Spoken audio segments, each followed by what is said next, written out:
Here we begin. Episode 2 is about Bullhead, Arizona.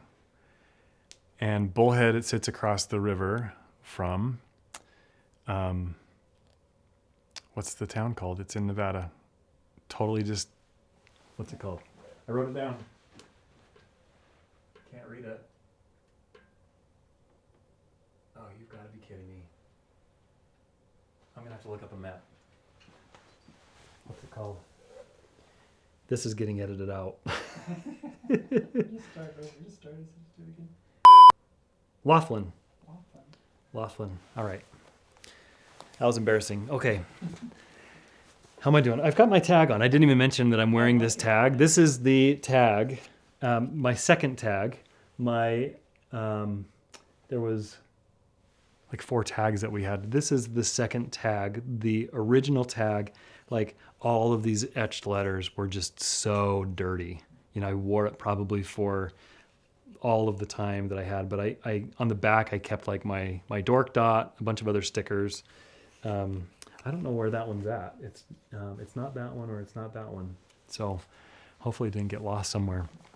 Anyway, but yeah, sporting the missionary tag, just given the subject matter here. I leave the MTC in September of 1997, and instead of going with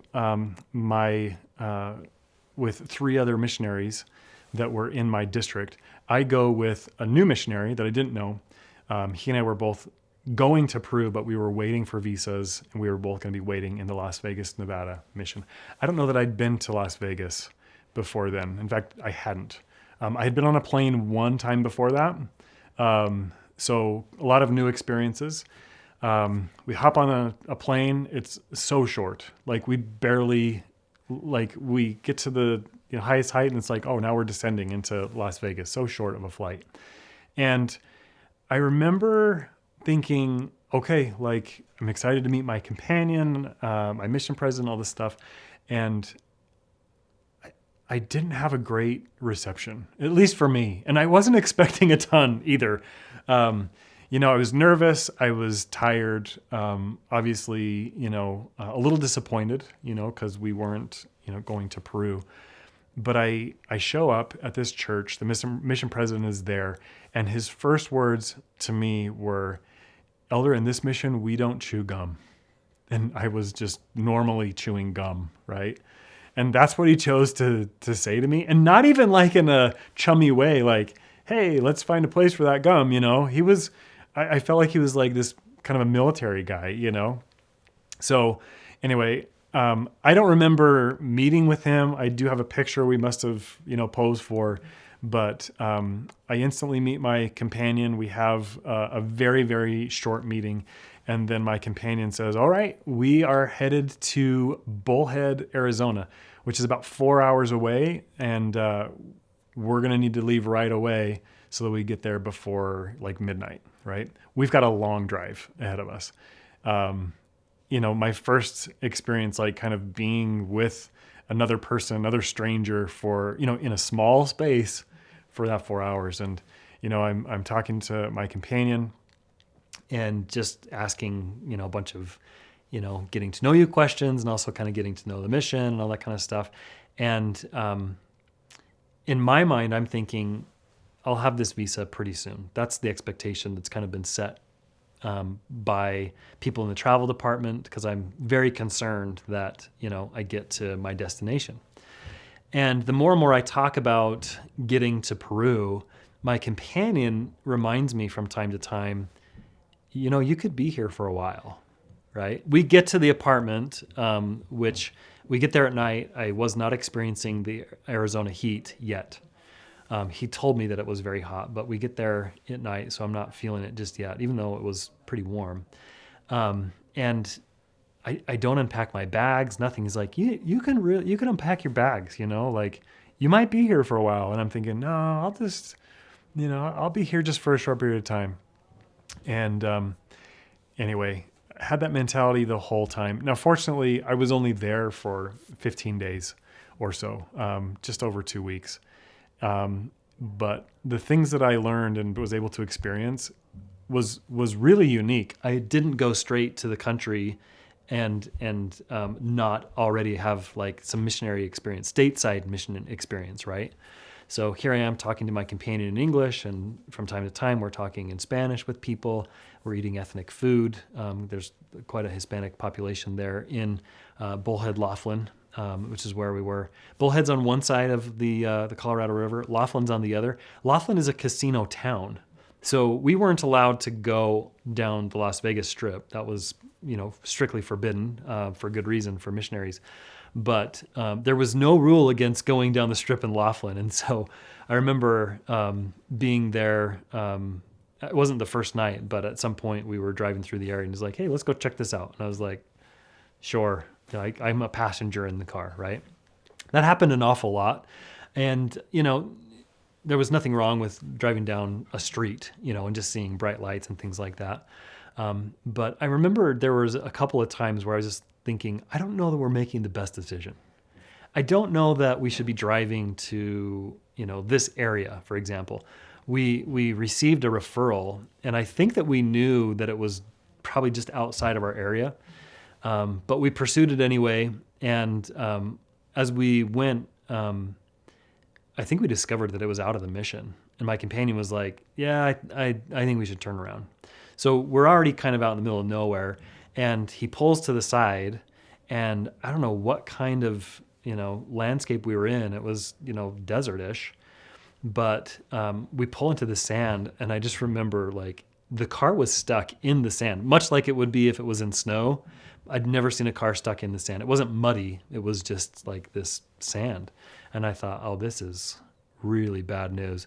It didn't take long to get out, but it was enough that I was nervous. Like, we're going to die here in the hot desert, because one of the first things that he told me, this is Elder Kingsley, first thing that he told me was, Bullhead is the hottest place in the country. I don't know if that's true or not, but it definitely is the hottest place that I've ever been in the country. And so, yeah, I was really stressing about that. One of the other times that we did something questionable as far as places that we went, he and the other elders in the district where we were, there was 4 of us kind of in this district area. They were interested in making these necklaces, and they'd make it out of hemp. And they would hang their vials of consecrated oil on the necklace, right? And so, it wasn't that these were visible, but when they had a blessing to give or something like that, then you would see them fish their necklace out and, get their oil and stuff like that. Well, the only place that they knew where to buy this hemp was this store that was probably selling a lot more than hemp. It was selling a lot more than hemp. I don't know what the store was called. I just know that we got there and he says, hey, Elder, take your tag off. And I just thought to myself, what do I do? Like, I'm the junior companion. I'm not going to be here for very long. This guy's just driving this companionship. And I didn't know what to do. So I just kind of acquiesced, and I'm like, okay, I'll take my tag off. We go into this store, and there's all sorts of decor that just celebrates this marijuana lifestyle. Everything from bongs all over the store to Bob Marley to all this stuff. And of course, he makes his transaction. He gets some hemp. And he's like, now we have enough. We can make you a necklace. And I was like, Elder, I don't need a necklace. And also, like, don't ask me to take my tag off again. We don't need to go to places like this.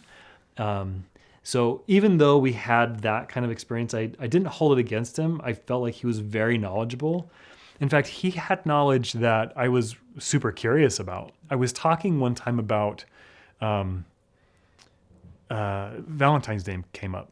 And I had said, gosh, last Valentine's Day, like, this is what I was doing. And of course, now I'm here on the mission, and that's the last thing that I'm thinking about or whatever. And he's like, oh, that's interesting. Last Valentine's Day, I was on a date. And I said, what? He said, yeah, it was pretty much just a date. And I just said, on your mission? He just alluded, I'm not going to go into the details, but he just alluded to the fact that there had been some questionable decisions in this guy's mission. There were things that he had never before done pre-mission that he experienced as a missionary, and that you just shouldn't do. And I'm thinking to myself, how in the world is this guy like my trainer, right? And he had told me, he just said, you know what, like I have experience now with repentance that I can testify about, and with the atonement, and you know, some of this experience came as a missionary, and I've worked with a mission president, and now I'm back in his good graces, and here I am. I'm training you, and I'm like, okay, well, here we go. And so that was kind of this intro to like, I've had this idea of missionaries my whole life, and all of a sudden I'm learning like, oh, like they're not perfect. And we were in an apartment where he discovers, I think he was going through a cabinet or something like that. He discovers a journal from a previous missionary, and he knew the missionary. And this missionary was not a good missionary. And he had so many stories of this missionary threatening his companions and not being kind to them and not behaving with members and all this kind of stuff. And I was just like, are you going to like get that journal to this elder? And he says, no, but I am going to read the whole thing. And he's reading this stuff and telling me some of these stories, and my mind is just like going crazy, right? I'm really going to tell this next part horribly, but I remember somehow, and again, we didn't have the same technologies back then that missionaries have, and so I'm not sure how the communication kind of came across, but somehow he was tipped off that this missionary that had left the journal, that was a bad missionary, was very upset with him. Now, the bad missionary had been sent home for misbehavior, and the rumor was that he was going to come back and have words with, and maybe physical altercation with my companion. And so he's telling me this, and I'm like, are we safe? And he's like, I'm not really sure. And I'm thinking to myself, this is the craziest experience that I ever would have expected to have on a mission at all, let alone just like waiting here for a period of a couple weeks. He was so nervous, or at least that's how the story went, that we got together with two of the other elders that were living in the same apartment complex. And he's like, we're going to go spend the night in their place because I don't want him to find us. I don't want to have any kind of contact with this person. So anyway, I'm kind of freaked out, but that gives me the opportunity to meet these other elders. And there was one of the elders in that companionship. His name was Elder Napoleon. He had actually been one of the dancers of the Polynesian Cultural Center. And so one of the members had brought home a video of that. And I was like, hey, that's my companion, like doing this cool presentation there. Anyway, we discovered that we all like to sing. And not only that, but there was a missionary that had come home in the ward where we were serving because he needed knee surgery, and he enjoyed singing as well. So he was not released from his mission, but he was home and he just didn't have anything to do. So as much as we could kind of involve him in what we were doing, we would. And turns out he enjoyed singing, and he could use his crutches and kind of get around. And we would just create like this nice little quartet. And I wasn't there for very long, but something that I had felt after reading some things in my patriarchal blessing was this idea that I'm going to go to a place, a very special place and a specific place, and my talents will be really important. And of course, in my mind, I thought, well, that's just Peru. And now all of a sudden I'm having this experience, and we're making music quite often together and realizing this is really cool. Like, I need to remember this experience that I'm having. And so we make a lot of music. We spent a lot of time at that family's house. I discovered that they were distant relatives because I had noticed a book of their genealogy was very familiar with something that I'd seen at my house. And I was like, hey, is Robert Redford in that book? And they're like, oh yeah, like he's a relative, like, through his first marriage. And I'm like, we're so related, And I can't remember how close that relationship was, but it just was, it felt a little bit more at home. Like I said, I spent 15 days there, and then get the call that I've got my visa, and it's time to do the thing that then became the scary thing, because I just barely acclimated to missionary work and being out like in the field. And now I've got to go to a new country. I'm traveling with one other missionary. I hope that we make it, because I'm new at airports. And it's time to go to Peru. And that was my stay there. I remember my final day. We went to this like area meeting, not missionaries, but like members. It was a regional meeting for the members, and we went just because we were working that area. It was in Kingman, and the plan was that I would pack all my stuff. We would go to this regional meeting, and then I would go back to Las Vegas with the mission president and his wife, and then I'd meet up with his other companion, and they'd send us the next day on the airport.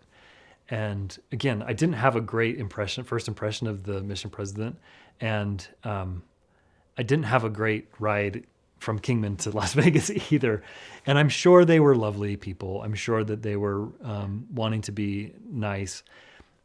I'm sure I was also just really not great socially. At the beginning of a mission and having these kind of uncomfortable circumstances, like you just don't come out of your shell. And that was me for sure. And it took a while. Especially having to go back and be brand new once again in a new country. And that's where we'll pick up in the next episode.